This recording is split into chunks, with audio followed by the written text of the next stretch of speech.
So ito guys, bago natin pag-usapan yung pong mga news sa Hinebra, gusto ko munang i-congratulate si Coach Keith Jimenez, okay, for being drafted ng San Miguel. Kahit po sa mga late rounds na yan, ang importante na draft. Okay, so ngayon kailangan niyang patunayan yung sarili niya na karapat-dapat siya na makapasok dun sa lineup na sasabak sa Commissioner's Cup for San Miguel Beer. So wishing you all the best, Coach Keith. Congratulations tsaka sa lahat ng mga na-draft itong katatapos lang na draft day. Okay? So ito, hindi natin namamalayan, di ba? Ni-report ng Tiebreaker Times na si Maverick Ahanmisi ang bagong pasok sa Hinebra San Miguel. Okay?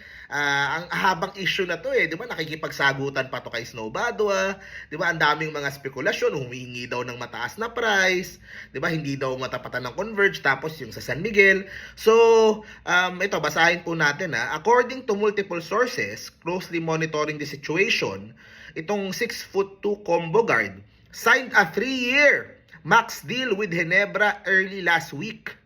In fact, si Ahanmisi reported to the Hinebra camp last Friday. Okay, due to his inclusion nung 2015 draft, he is now an unrestricted free agent. So, ibig sabihin, kasi may several years yan After mo nun, pwede ka nang pumirma kahit saan mong team na gusto. Okay? So, his contract with Converge expired last June 7. As early as a month later daw, nakapagpirma na daw si Ahanmisi sa San Miguel Corporation. Pero hindi pa malaman kung saan siya ilalagay.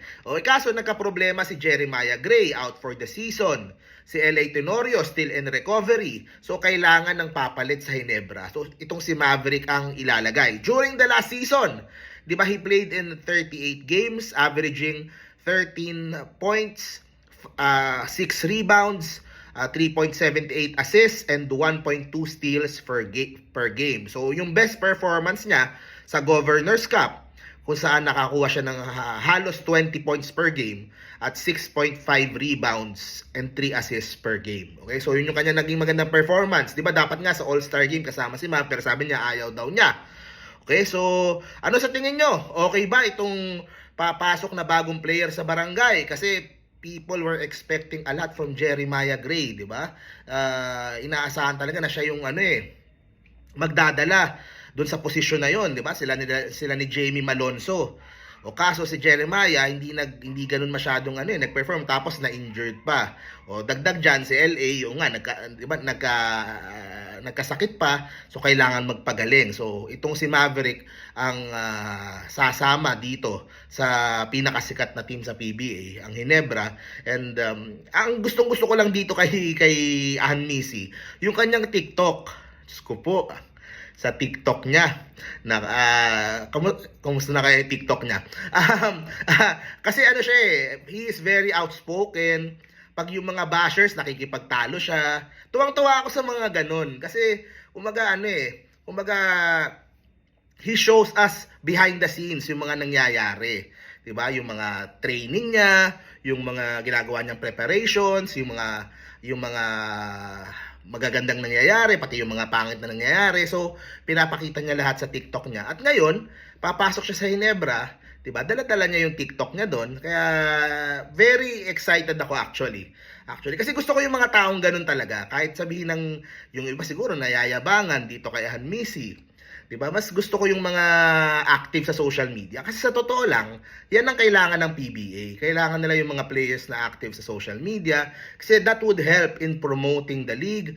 That would help. Minsan nag-generate siya ng controversy, pero kumbaga mas pinag-uusapan, mas umiingay yung liga So maganda yan. So sa akin, itong someone na very outspoken sa social media, ilalagay mo sa pinakasikat na team.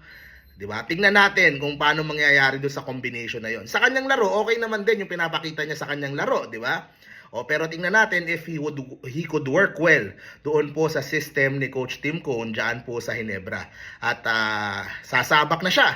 Yan, sa November 5, pagbalik po ng Hinebra, pagbalik ng PBA, makita po natin kung tama ba ang naging desisyon ng Hinebra San Miguel na papirmahin siya at for him to sign a max deal. Will he perform doon sa expectation sa kanya, or we just have to wait and see po kung ano po yung mangyayari. Nag-draft yung Hinebra yung kanilang dinraft, si Ralph Koo, tsaka si Kim Aurin. Okay, yun po yung kanilang mga dinraft kanina. Si Kim, yung partner nito, si Trisha Josh, kaibigan ko eh. So, congratulations sa inyo. I'm sure it's a very happy day kasi na-draft siya ng Ginebra. I think he was already playing for Ginebra nung on tour yata o sa 3x3. Basta naglalaro na siya eh. So ngayon, dinraft na siya ng Ginebra, official na. So hopefully, makapasok siya doon sa lineup na sasabak dito po sa Commissioner's Cup this coming November. So yun, ulit congrats po sa mga na-draft. Try nating mag-live mamaya. Pag-usapan natin yung mga iba't ibang nangyari pa. So thank you very much po. See you po sa next video po natin.